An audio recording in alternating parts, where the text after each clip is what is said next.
these are going to be predictions, of course. I'm not going to be 100% accurate on everything I'm about to say. Having said that, I think some of these are going to be a little bit easier than others to predict. Some of the stuff might not be shocking, but I think it's important to have an understanding of what the landscape is going to look like, because if you're selling real estate or if you're investing in real estate, kind of want to understand the environment that you're going to be operating in the next 12 months.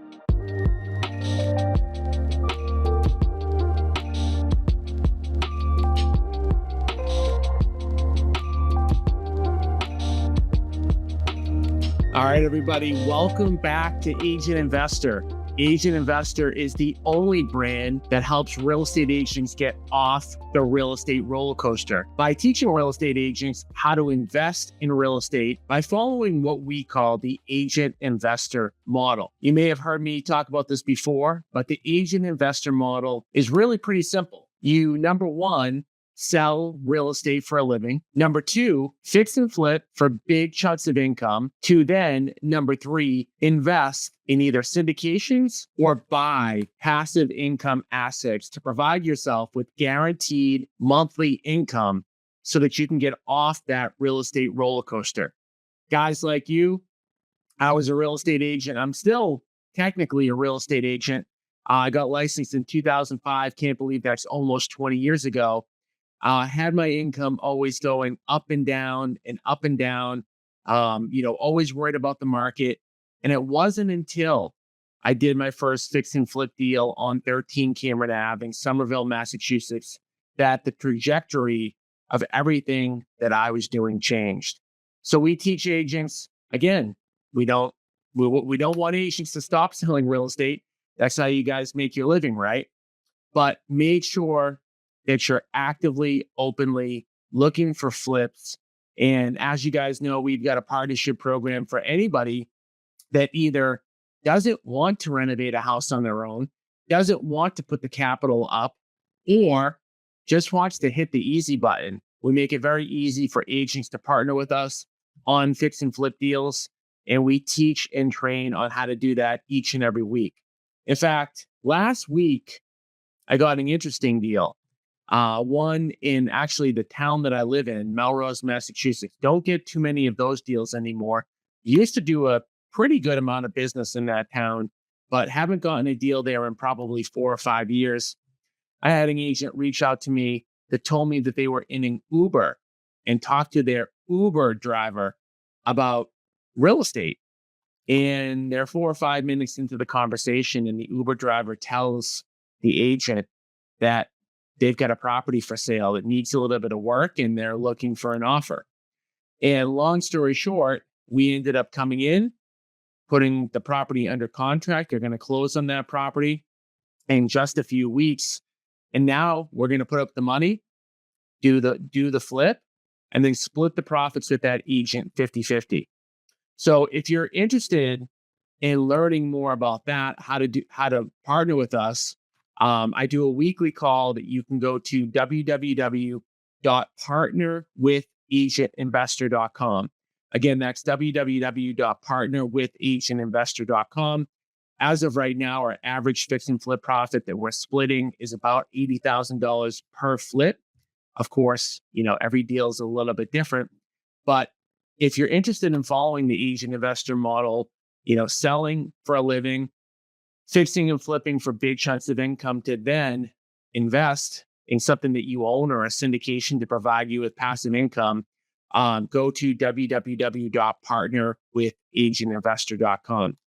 So, but today, now that 4th of July has passed and we're past the halfway point, I always take a minute to kind of look back and, think about what we've experienced so far this year.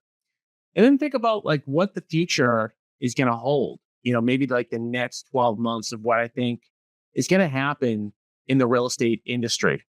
Now, these are going to be predictions, of course. I'm not going to be 100% accurate on everything I'm about to say.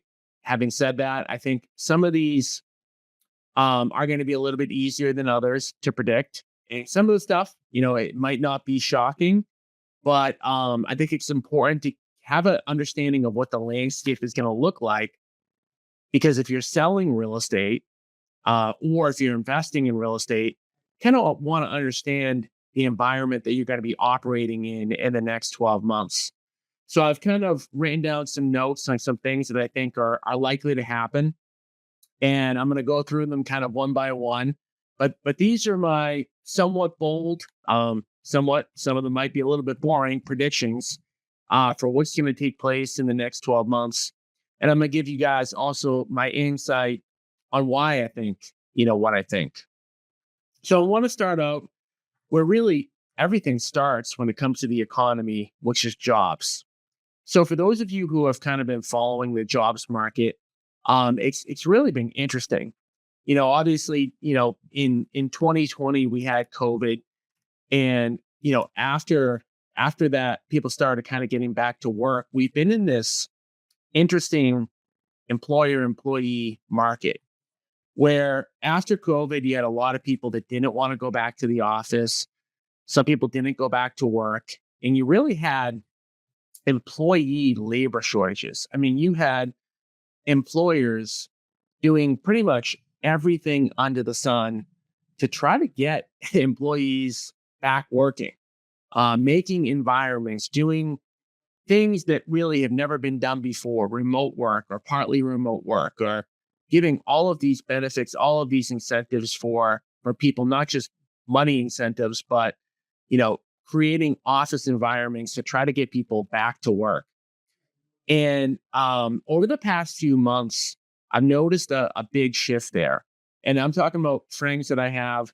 It's actually had a friend that was at my house for the 4th of July. And the 4th of July fell on a Thursday.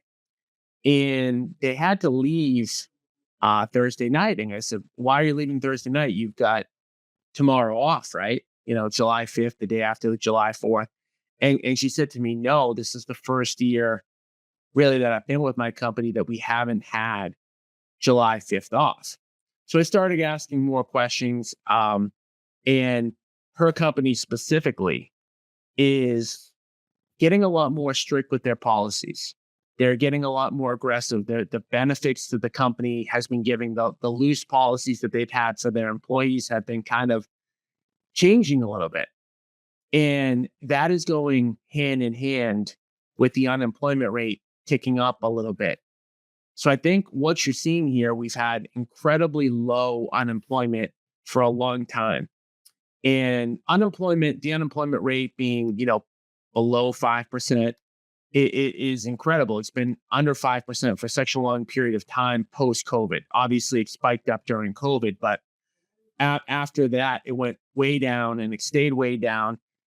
But it started to tick back up. And if you kind of look at a quarter-over-quarter basis or a month-over-month basis at the unemployment rate, it's kind of been ticking up a little bit. Why am I talking about the unemployment rate? Because obviously people need jobs in order to buy property, right? You go to a mortgage broker and you don't have a job, you're going to have a tough time, getting a loan.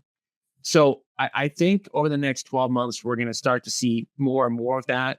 And when it comes to the unemployment rate and kind of the swinging back and forth of who has the upper hand, the employers or the employees, I think we're starting to see kind of the first leg of that shift. One thing to kind of note about unemployment and recessions in general, besides the fact that they're not completely predictable, is that typically when we hit a recession, unemployment spikes, really quickly. So we've had, tremendously low unemployment for a long time. And I'm not predicting a recession per se, but we are probably getting closer and closer to one every day that kind of goes along. We haven't had a real true recession in a long time because I'm not counting COVID. That wasn't really a real economic recession in the fact that it wasn't caused by anything to do with economics per se. It was to do obviously with the virus and all that stuff. So I think we're trending a little bit closer. I think we're going to see unemployment over the next 12 months go up. If we hit a recession, it'll obviously go up a lot more. But that's one thing that I'm going to be keeping an eye on, right? If you see unemployment continuing to go up and up and up, then, again, that's going to play, a bigger role there. But in terms of the employers getting a little bit more strict with the employees, why is that happening? Well, it's happening because they don't care as much about whether the employees are going to quit, right? Because labor is coming back. There's more people in the workforce now because people have come back post COVID. So it's just something to keep an eye on. And I know this is probably the area that not as many people think about when it comes to real estate. And I'm going to get into the stuff, that is more commonly talked about. But I think that's something to kind of keep an eye on in the next 12 months. The second and third thing, which is really tied together, is inflation and mortgage rates. And let me even take a step back before I go into inflation and the mortgage rates in general. First and foremost, like where the mortgage rates are at today, call it high sixes, depending on who you are, maybe mid sixes or maybe low sevens. But where the mortgage rates are at right now, when it comes to investing, both in buy and hold and fix and flip, and even in residential with the transaction count, is the number one driving, factor going into the next 12 months. And I talked about, jobs and employment, but even bigger than that right now, the entire market really is functioning based on what happened with mortgage rates. And I know most of you who are listening to this, understand this, but I'm just going to speak on it just for a minute. Since I've been in real estate, I got my license in 2005. When I got my license in 2005, mortgage rates were somewhere in the sixes to mid fives. And rates were pretty much always in the fives or below. And in fact, they've more commonly in that 20-year span been more in the fours and the threes, which I know is super historically low depending on who you are. You might, say, well, yeah, well, mortgage rates were even higher than that, going back to the 90s or the 80s or the 70s. But since I've been in the industry, rates have been really in the fives, but more commonly the fours and then the threes. And in the early stages of 2022, rates were in the threes. And by the end of 2022, once inflation started to go higher, rates ended up in the sevens, right? So we had this tremendous spike in interest rates. And actually, at least as long as I've been doing this, that has been unprecedented. Yes, there have been periods where interest rates have gone up, but interest rates have never gone up that quickly. So you had unprecedented, interest rate increases. So what did that do? Well, it actually did a whole lot of things that, this is why we really need to talk about inflation and mortgage rates going forward in the next 12 months, because what it did was it completely reduce the number of transactions that there are in the market. And I'm talking about just sales, period, because you have so many homeowners right now that are literally locked in.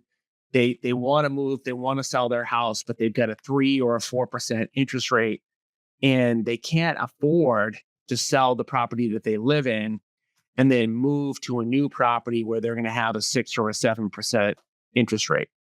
So what you've seen since really probably September or October 2022, really going on 2 years now, is you have an enormous amount of demand to sell properties that's being unrealized.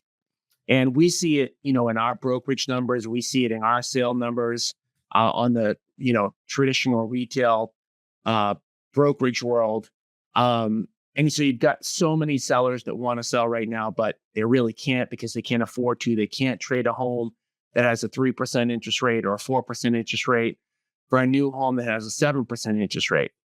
In addition to the fact that there are a lot of buyers that are sitting on the sideline that now cannot afford to buy houses. Because one of the interesting things that happened between 2022 and now is that prices, nationally, I'm in New England, they've actually gone up since 2022 a little bit. Prices have continued to stay very, very high. So you also have a lot of buyer demand out there that just can't afford to buy a house at a 7% interest rate anymore, given that prices are still, very, very high.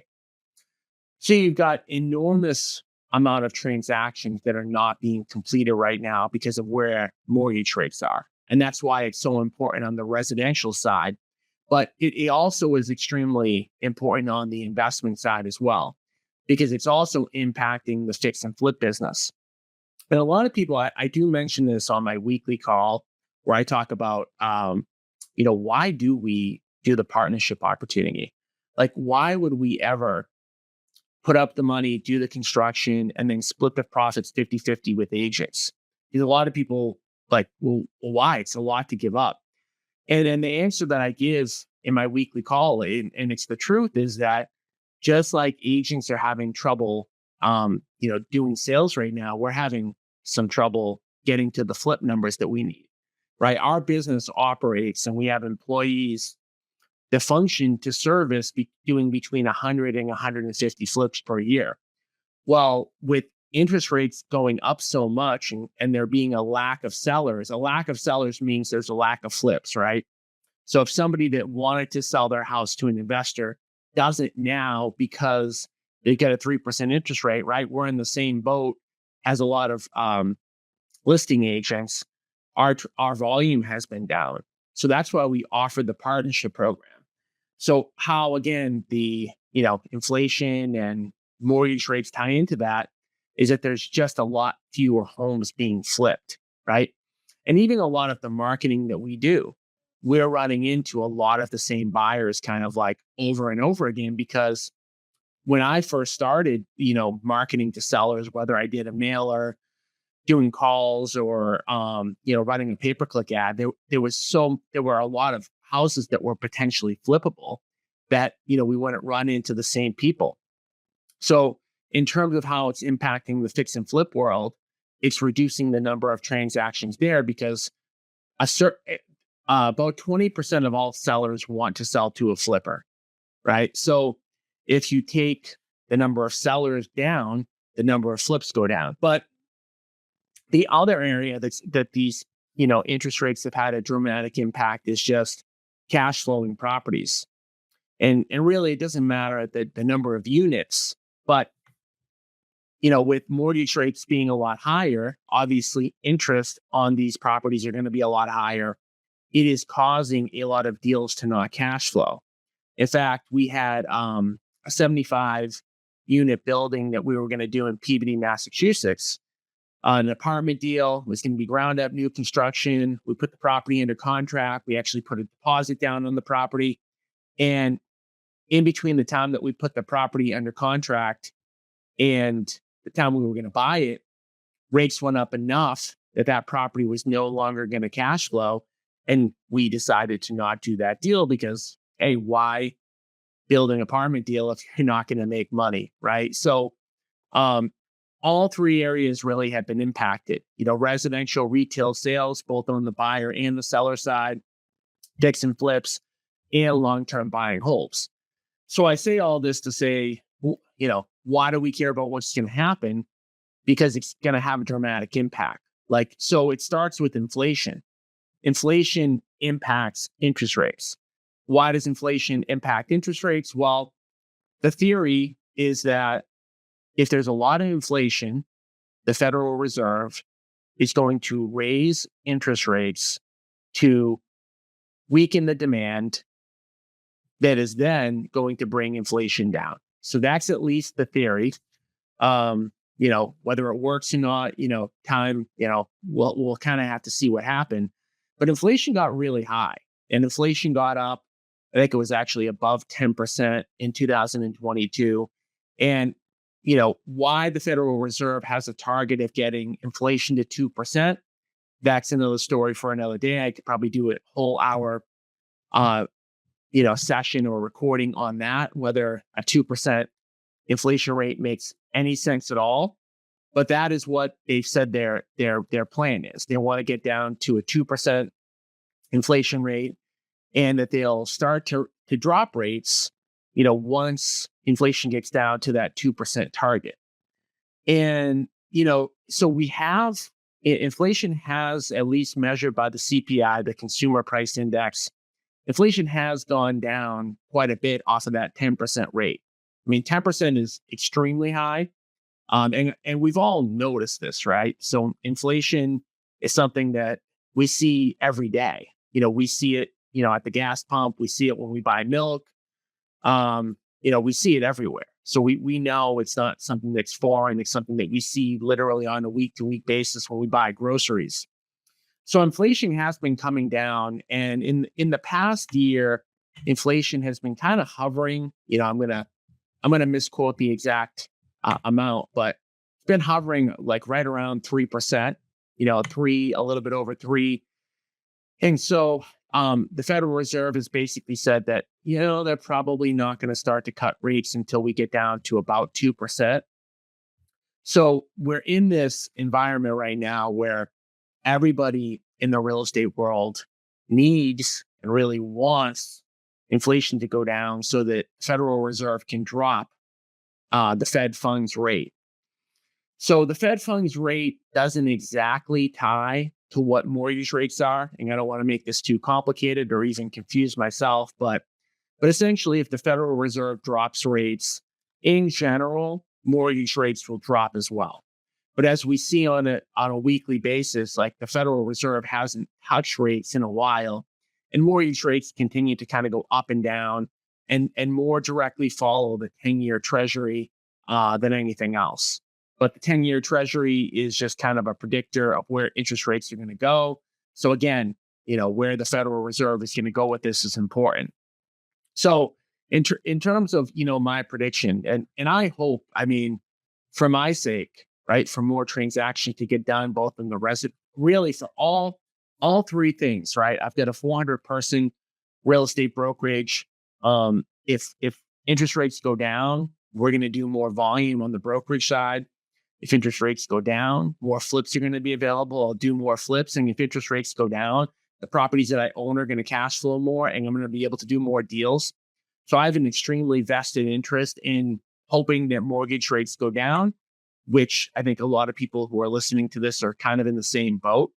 But my prediction, unfortunately, is going to be that really in the next 12 months, mortgage rates don't necessarily move enough to create a whole heck of a lot of change. Now, I do think that we're at the point right now where, and this is kind of common belief, this isn't really me saying anything that isn't already out there, but my prediction is over the next 12 months that we are going to see mortgage rates drop. But I don't think they're going to drop enough to have anything substantial or insanely consequential happen.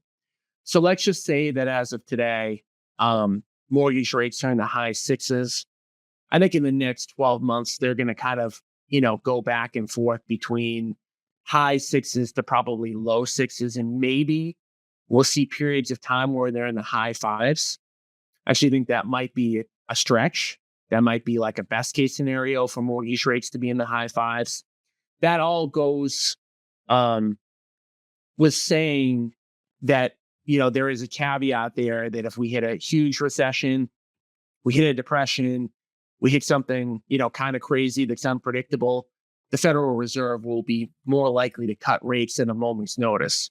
So, it's happened over and over again since I've been, in this business for 20 years, where if we hit a big recession, like when COVID hit, or even before that in the great financial crisis, the Federal Reserve dropped rates to zero, which, moved mortgage rates into the threes. But I'm not seeing that that's going to happen. I don't think that's going to happen in the next 12 months. But if it does, yes, mortgage rates could get back into the threes or fours. But I think what we're more likely to see is a little bit more unemployment than we're used to seeing, maybe somewhere between 4 and 5%. Still inflation that's not at 2%, maybe it's somewhere between 2 and 3% over the next 12 months. And I do think that if it's close to 2%, you're going to see a little bit. So the Federal Reserve typically will drop rates. They typically move in quarter point increments. Of course, they have moved in bigger increments than that, but The most likely incremental move, if they do drop, will be a quarter point. Again, outside of a big catastrophic, something that happens in the economy, they may drop a quarter point this year, a half a point this year, which will likely, move mortgage rates into the mid to low sixes. But what they've said kind of the whole time, their whole mantra has been higher for longer. And why higher for longer? Well, back in the 70s, we had a ton of inflation, and the Federal Reserve actually made the mistake of dropping rates too soon, like not holding interest rates high enough for long enough. So what the Federal Reserve is worried about when it comes to lowering rates right now is making that same mistake again. So it's why they keep saying, we're going to be higher for longer. So what does that mean? It means that even when they drop, they're probably going to drop slower, right? Again, outside of a catastrophic economic event, they're more likely to maybe do a quarter point drop and then wait a few months, maybe do another quarter point drop, wait a few months. So if they go on that cadence, which, they may or they may not, but that's kind of my prediction, is that maybe they drop rates a whole percentage point over the next 12 to 16 or 18 months. Then again, we'll go from high sixes to high fives in a 12 to 18 month period, right? So again, why is that important? Well, again, going back to like, what's the big deal right now? The big deal is that we have a lot of homeowners that are kind of locked in to these 3% rates. So yes, will it make it more palatable for somebody to sell their house at a 3% rate and then buy something at a high fives than it would be going from threes to sevens? Yeah. But I still think that that's not going to unlock a ton of inventory, right? It might unlock some inventory for sure.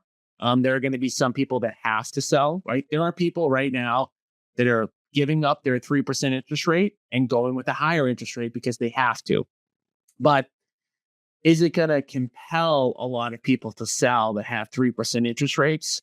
Probably not, right? So what I see on the residential side is I think we're past the point. I think we've seen the biggest transactional recession that we've seen. And in fact, like our numbers year over year, just on the residential retail side are up about 20 to 25% right now, year over year.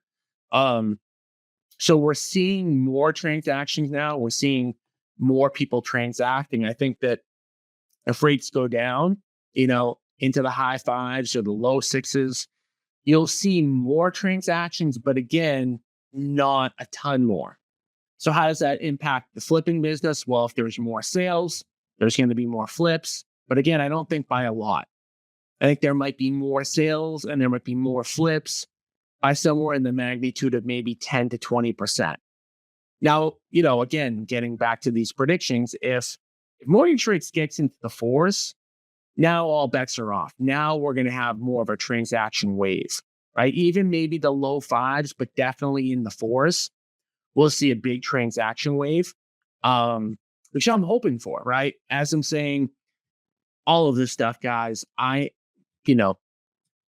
the biggest thing that can move my business right now is lower mortgage rates, right? It'll give me more flips. Make my brokerage do more. It'll help my properties cash flow more. So that biggest driver that's impacting you guys impacts me. So I want that to happen, but I'm not necessarily, gung-ho about it. So we've talked about inflation, mortgage rates, jobs. And the next thing I want to talk about that I already hit on really is transactions. So I really think that low fives, high fours, or somewhere in the fours is kind of the magic number to get transactions up a bit. I'm hopeful that will happen, but I don't think it will happen. So again, why is this important? Well, I talk about the agent investor model so much, right? Sell houses for a living, fix and flip to get big chunks of income, to then invest in passive income in order to get off the real estate roller coaster. Well, how does all this stuff kind of factor in? Well, I've heard and I've seen a lot of people very hopeful, or maybe even thinking that transactions are really going to pick up in the next 12 months. Like 2025 is going to be a lot different. And the whole premise of Agent Investor is like the market is going to do what it's going to do. Your residential business is going to do what it's going to do. But if you are selling enough properties to survive, and then you are going out and you're finding fix and flip opportunities like the one I talked about earlier in the show, where somebody just talked to their Uber driver, right? As crazy as that sounds, they just talked to their Uber driver. They got a fix and flip lead. They gave it to us. We're going to buy it. We're going to renovate it. We're going to resell it. The average profit that we have right now is $80,000. So I'm not going to say what this deal is going to make because we haven't even bought it yet. But let's say it makes $80,000 and we give that agent $40,000. Well, that's a way to get a bunch more transaction volume dollars in for yourself. So how many houses would you have to sell to make $40,000? I don't know, probably depending on your market, somewhere between 5 and 10, right? Maybe if you sell high-end properties, maybe a little bit less than 5, but somewhere between 5 and 10 properties, right? So it's just, to me, it's so important to always be on the lookout for these type of deals. And we've done this partnership program so that nobody, I don't care what city state you're in the United States, if you don't have the capital, if you don't know how to do a flip, all that you need to do is send that deal to us. And again, I talk about how to do that every week on our partnership call. If you haven't jumped on one of those calls and you're, hearing this and you're interested, make sure that you go to www.partnerwithagentinvestor.com. Okay. So some more predictions. So my prediction over the next 12 months is that prices are going to remain relatively flat. And I say relatively flat, and I'm going to say that 2022, 2023, and 2024 have been relatively flat, right? No big, ups or downs. Yeah, depending on your market, maybe you could be a little bit up. I think in Massachusetts, I saw that we're up supposedly 8% year over year. Really depends on the market. Really depends on the type of property. But I don't think there's going to be a ton of appreciation. And I don't see really anywhere where we could have significant losses in prices. And I'll tell you why really quickly on that. So what would it take, typically to get lower prices? Well, you've got to have more inventory on the market. But we're in this weird situation where the only way that we're going to get more inventory on the market is by having lower interest rates. If we have lower interest rates, we will get more inventory on the market. But by having lower interest rates, we're going to get more buyer demand. So we're in this kind of interesting, economic situation right now where whether we have kind of good news or bad news, inventory is going to be taken off the market pretty quickly. Right now, inventory is taken off the market really quickly because we have no inventory. But if we have more inventory, it's going to be because we have lower rates, which is going to get more buyers out there and more people to afford to buy properties. So that inventory is going to be taken pretty quickly. And I know, again, every market's a little bit different, but I see this as kind of being an area where until this changes, until we get out of this kind of interest rate, scenario where a lot of people are trapped in the 3 or 4% rates, I don't see a whole lot of pricing changes going on. Another prediction that I have, and it's a completely it's a completely unpopular one, but I'm sticking to it, and it hasn't come to fruition yet. Hasn't even started yet, but I do think that over time, that NAR settlement is going to reduce the overall commissions and make agents' lives more and more challenging. It's yet another reason why I, scream at the rooftops to diversify your income through investing in real estate, because I am really, really nervous about a lot of agents that work, a lot with buyers, and I'm a little bit nervous about what is going to happen. Now, if you listen to any residential brokerage or broker, they will all pretty much tell you that there's going to be basically no changes. We're always going to operate in the same manner. But I always, you know, I've been on enough listing appointments myself where I know that pricing comes up. And I know that there are going to be some homeowners out there who are going to hear, whether it's from another agent, whether it's from the media, that you no longer have to pay buyer agents. And I also know that there are going to be some listing agents that are going to go out on an appointment and they're going to be in such a need to get a listing that they're not going to fight super hard to get buyer compensation. Now, how often that happens, I can't really say, but I do know that there are definitely going to be listing agents that go on appointments that want to get a listing agreement signed that day. And the way to do that in some cases is going to be to tell the seller that they don't have to offer out buyer comp. I know that some people will say, well, I would never do that. I'm going to explain to them why they need buyer comp. Well, what happens when the next person comes in on an appointment right after you and tells them that they don't need buyer comp? So again, I'm not going to say that there's going to be dramatic changes because I don't think there will be. I think for the most part, like, buyer comp exists for a reason. They could exist for a good reason. But I do think that a certain percentage of listings that you're going to see are not going to have buyer comping and are going to be sold without buyer comp. So what does that mean? Well, where does that buyer comp go? That buyer comp just goes to the seller, right? If the seller only has to pay 2 or 3% and the buyer agent doesn't get paid, or there is no buyer agent in that scenario, guess what? That's a piece of the pie that's no longer there. So again, do I think that there's going to be dramatic changes in the next 12 months? No. But I do think that there's going to be less commissions out there to get, right? So again, not a great thing overall for agents. Again, just another reason to diversify your income. Another thing that I predict over the next 12 months is that there are going to be some flippers that lose some money. So we've seen this kind of, in the past few years. I compete obviously with different flippers on different properties. And we've been seeing flippers in general push pricing more and more, like be more and more aggressive. And really, I think in a lot of cases, they look at unrealistic sold comps a lot of times. Like, they're looking at what the most conceivable that a property could sell for. Not necessarily what the most likely sales price is, but what is the highest sales price I see. And, again, having flipped homes for close to 20 years, that is a very dangerous, thing to do, because in general, properties tend to sell what they're most likely going to sell for, not what the highest absolute sales price could be.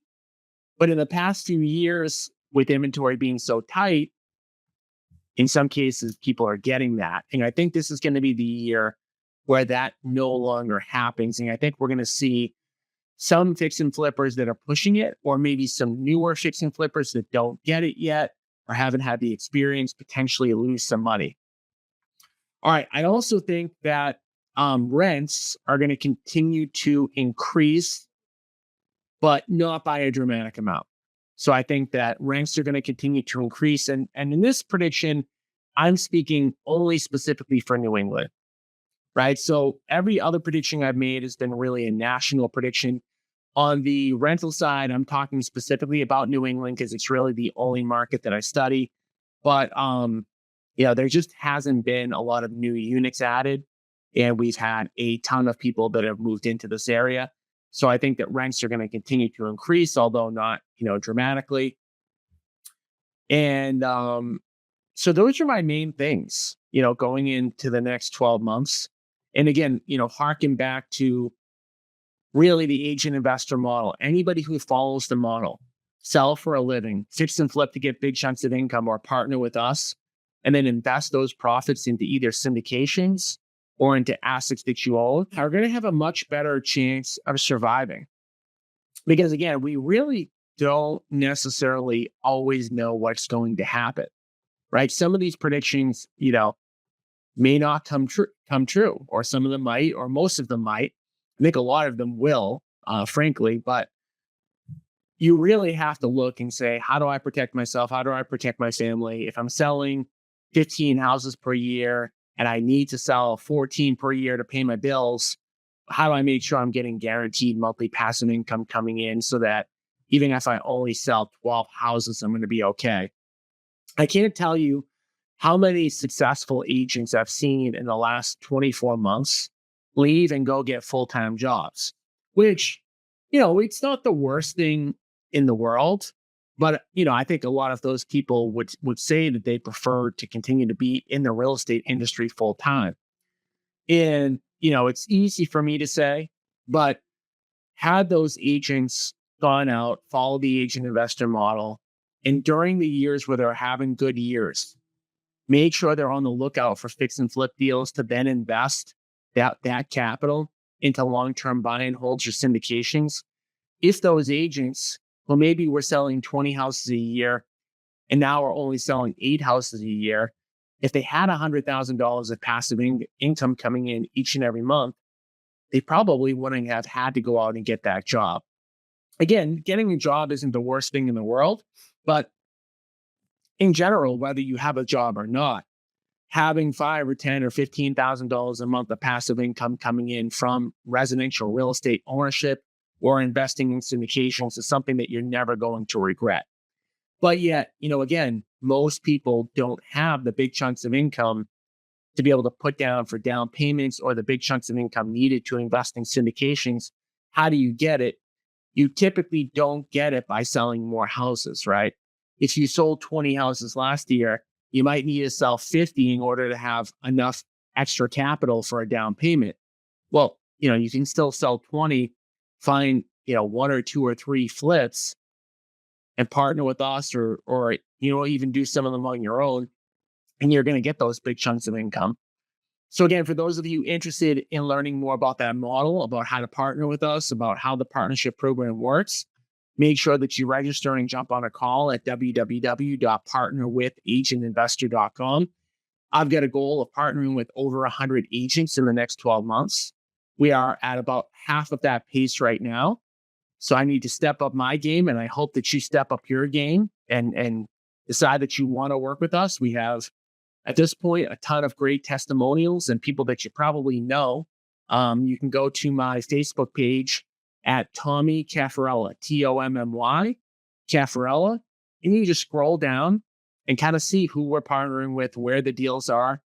And I would encourage you to follow me on Facebook. Like, if you like my content, my video, my audio content, follow me on Facebook, because I put a lot of stuff on there on a daily and weekly basis that I obviously don't have time to put into, all my shows. But again, guys, in terms of predictions, I hope everybody does have a great next 12 months. I do think that no matter what, somebody that's following the agent investor model has a much larger chance of success. And who knows? Maybe some of the stuff that I talked about will be better, right? I posted some of these predictions on my Facebook page, and an agent typed underneath, this is such a negative outlook. We need more positivity. And I thought it was an interesting comment, because I don't really look at the predictions that I gave and that I just talked about as being negative in any way. I think they're just realistic, right?